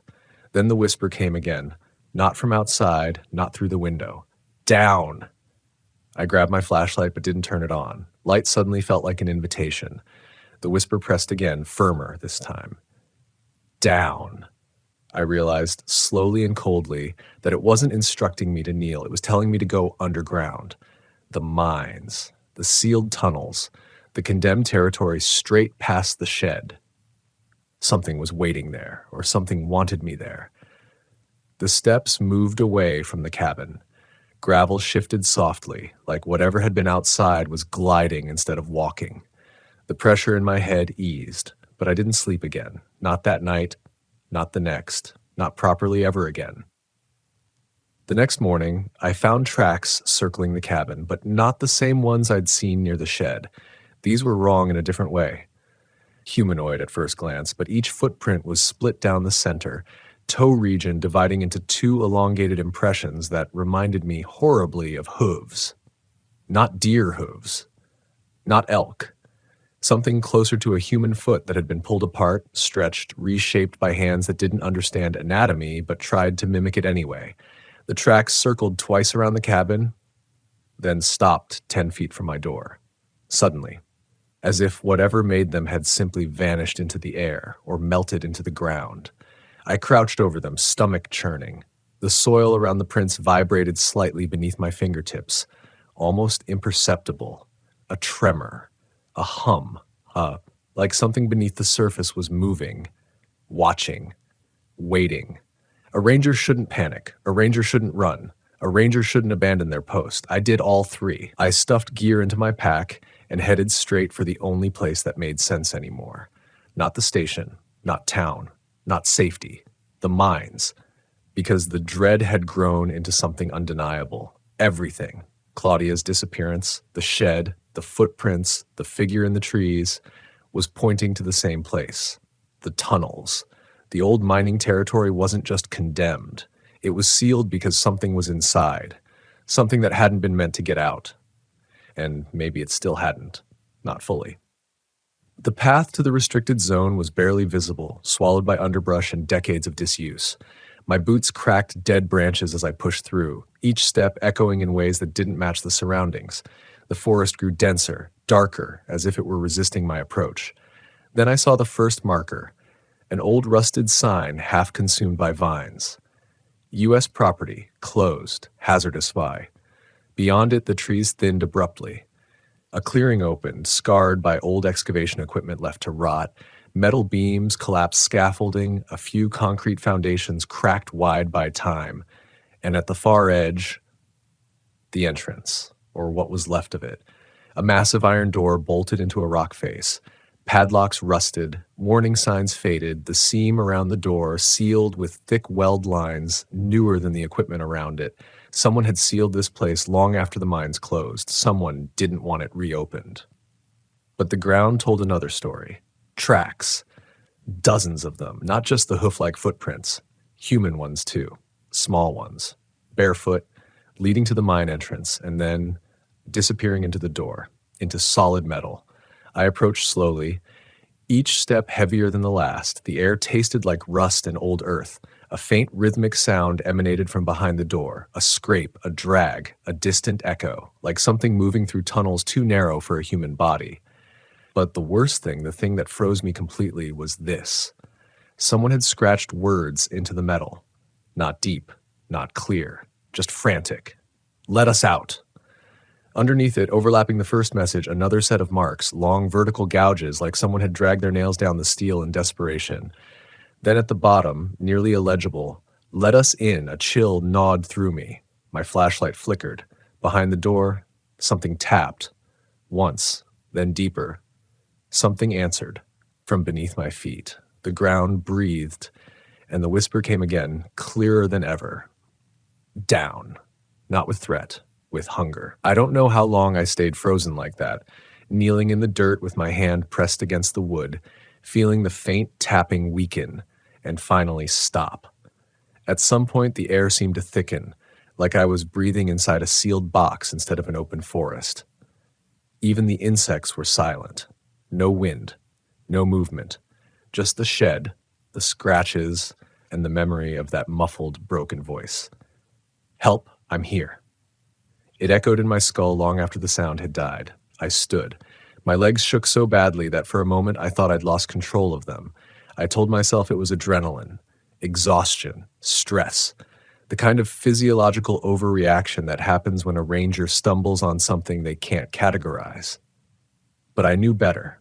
I knew fear when I tasted it, not the kind that keeps you cautious, the kind that makes you doubt the foundation of the world. I backed away from the shed one slow step at a time, the ground vibrating under my boots with a strange intermittent trembling, as if something deep beneath the surface was shifting, or breathing, or listening. Then, as if the forest itself decided my retreat was enough, the vibration stopped. The silence eased its grip. But a new sensation crawled up my spine, like being watched from 3 directions at once. I scanned the tree line. Nothing moved. The trunks stood straight and dark and perfectly still, but the shadows between them looked wrong, stretched, deeper than they should have been. I forced myself to turn and walk back toward the trail. 2 minutes later, I realized I wasn't on the trail anymore. I wasn't even close. Somehow, in my panic, I'd veered off into a patch of forest that felt unfamiliar. The terrain dipped gradually, the air cooling, the trees crowding thick around me like they'd grown closer while I wasn't looking. I retraced my steps, expecting to see the clearing behind me, but it was gone. Just trees. Endless trees. I gripped my radio and pressed the transmit button. "This is Ranger Hale at Grid." Static swallowed the words. Not the usual range static, something heavier. Wet, dense, like the sound wasn't traveling through air but through soil. I lifted the radio closer to my ear. Under the static, something whispered. I couldn't make out the words, but the tone. It was the same voice that had whispered from inside the shed. Soft. Human. Desperate. I shut off the radio so hard I nearly snapped the switch. My map orientation was slipping.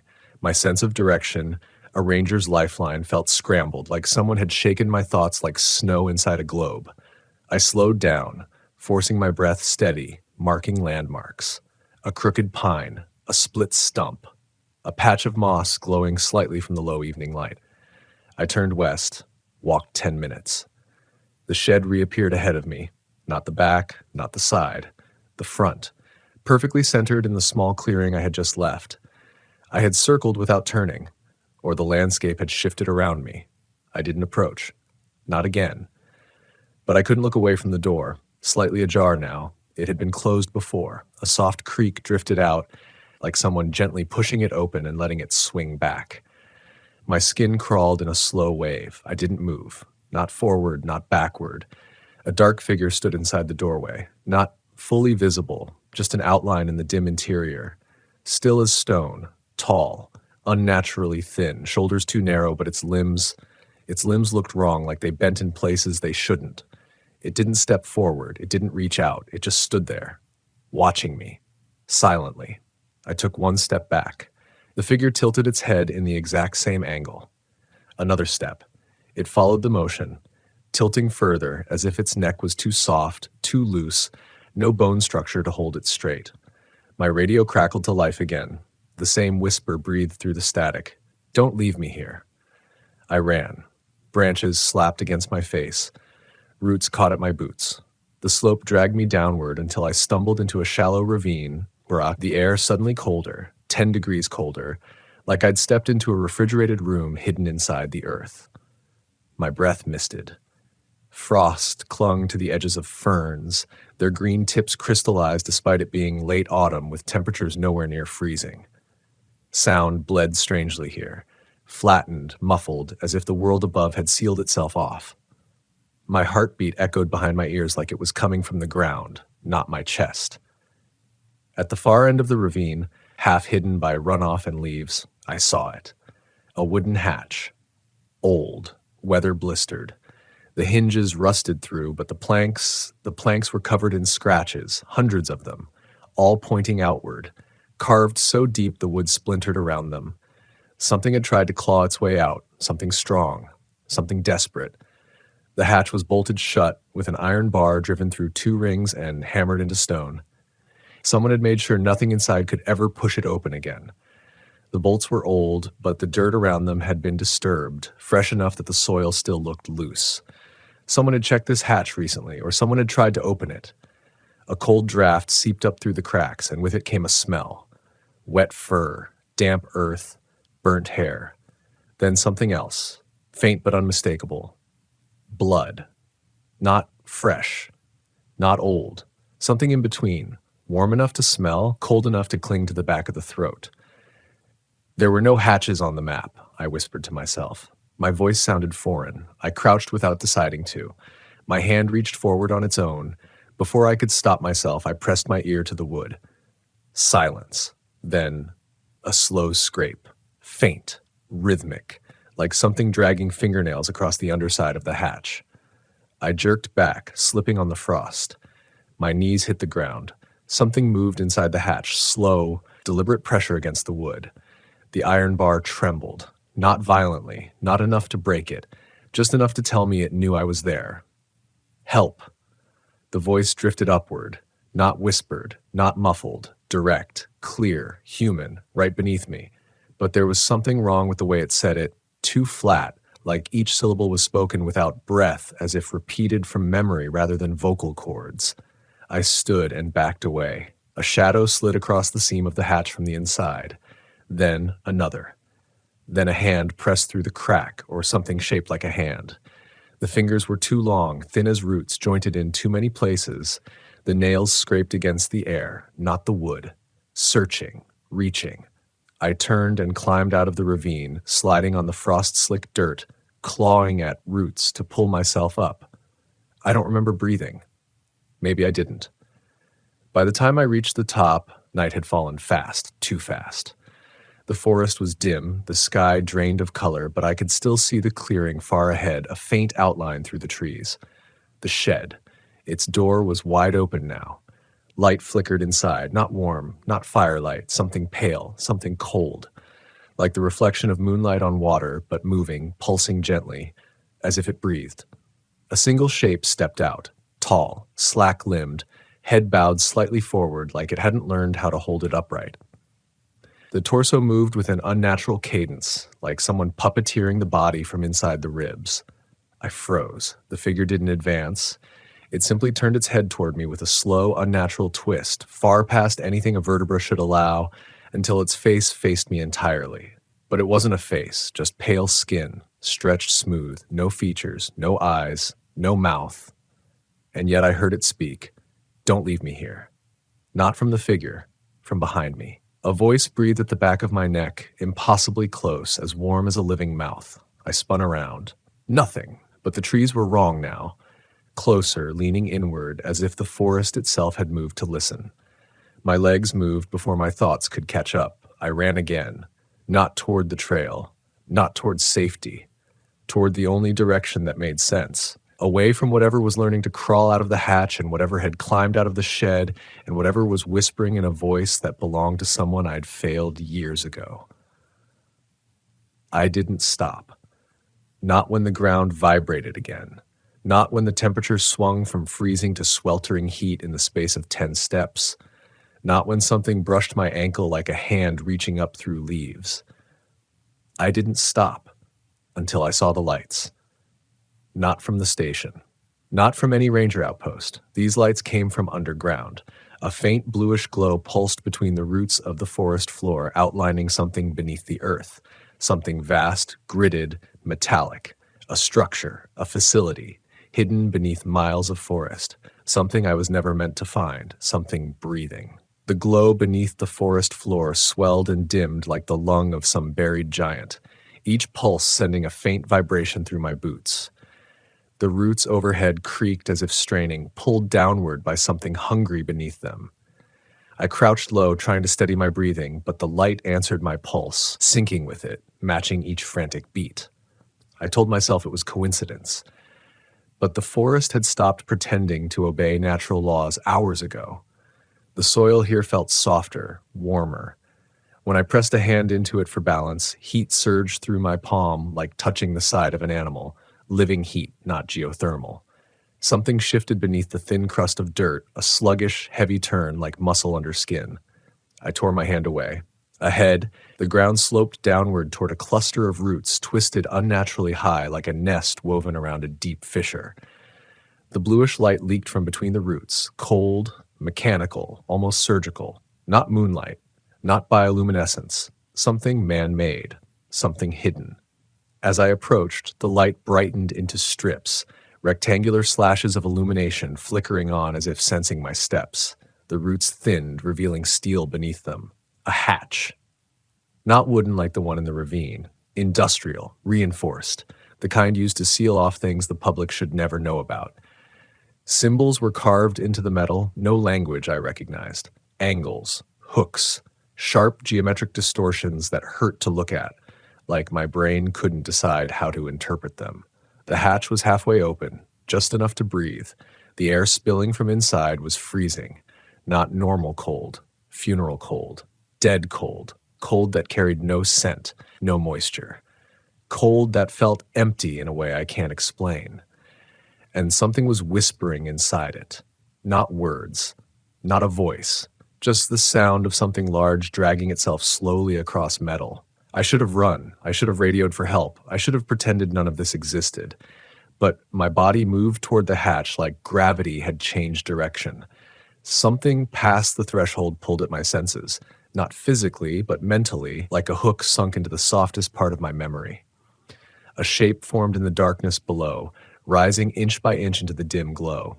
A silhouette, small, human, a child, bare feet, thin arms, long hair dripping with something dark. A little girl. I knew that shape. I knew that height. I knew that outline the same way grief knows your name.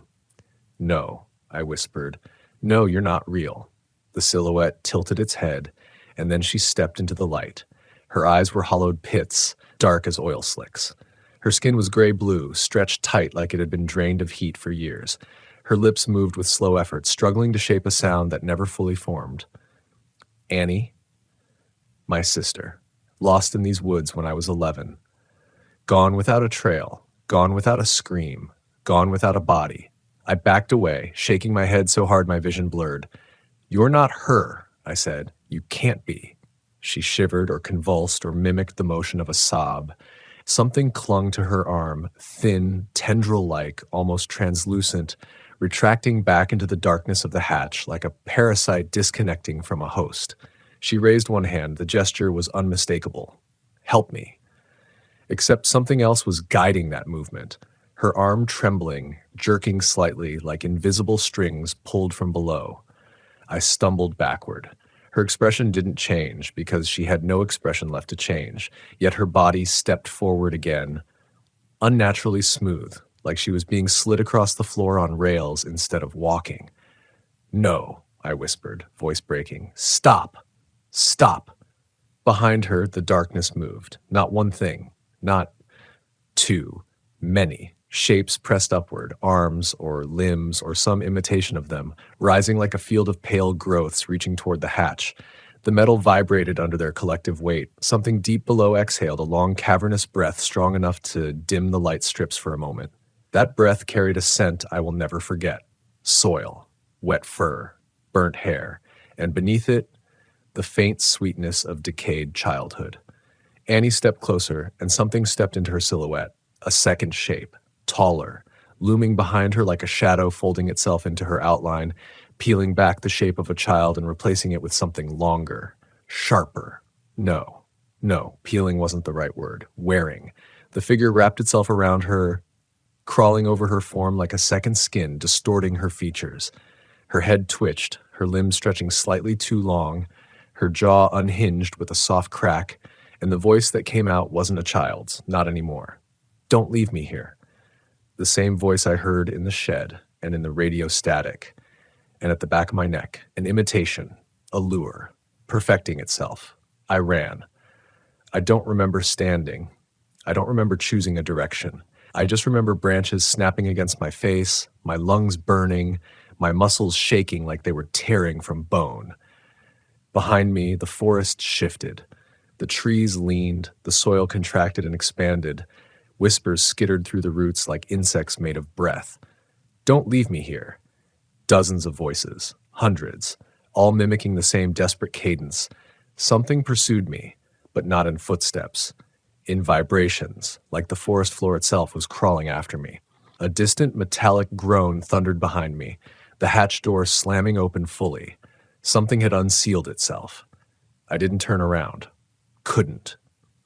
When the forest finally thinned, I burst into a clearing I recognized, the Ranger Service Road. My truck sat 30 feet away, fogged windows glowing faintly under the moonlight. I slammed into the driver's side, throwing myself inside, locking the doors before the key was even in the ignition. The forest edge behind me was still, silent, dark, no figures, no voices, just trees. I turned the key. The engine struggled, sputtering, choking, before it finally roared to life. I floored it, tires spitting gravel. I didn't stop driving for miles, not until the station lights broke through the darkness like a promise I no longer trusted. When I stepped inside, no one looked up. No one noticed the mud on my clothes, the tremor in my hands, the frostbit edges of my sleeves, the soil under my nails that pulsed faintly as if alive. I asked dispatch if any teams had been sent out tonight. They said no. I checked the logs for any missing persons. No one reported. I asked if any ranger knew about an underground hatch. They stared at me like I'd asked for directions to the moon. But the scratches on the inside of the shed door were real. The frost in the ravine was real. The voice was real. And somewhere beneath that forest, something was awake. Something that had worn my sister's shape just to see how I'd react. Something that had learned my guilt like it was trying on clothes. Something that wasn't trapped anymore. Before I left the station that night, I looked back toward the dark line of trees in the distance. Something stood at the edge of the forest. Tall, thin, motionless. Its head tilted slightly, not unnaturally this time, just enough to let me know it recognized me. Then it raised one arm. Not a wave. A gesture, beckoning, inviting, asking, as if it remembered the words perfectly now. "Don't leave me here." I didn't sleep that night. I still hear the echoes under my floorboards sometimes, soft scratches, outward facing, and I know the truth now. Some things in the woods don't want to be found. Some things want to be followed, and some things follow you home.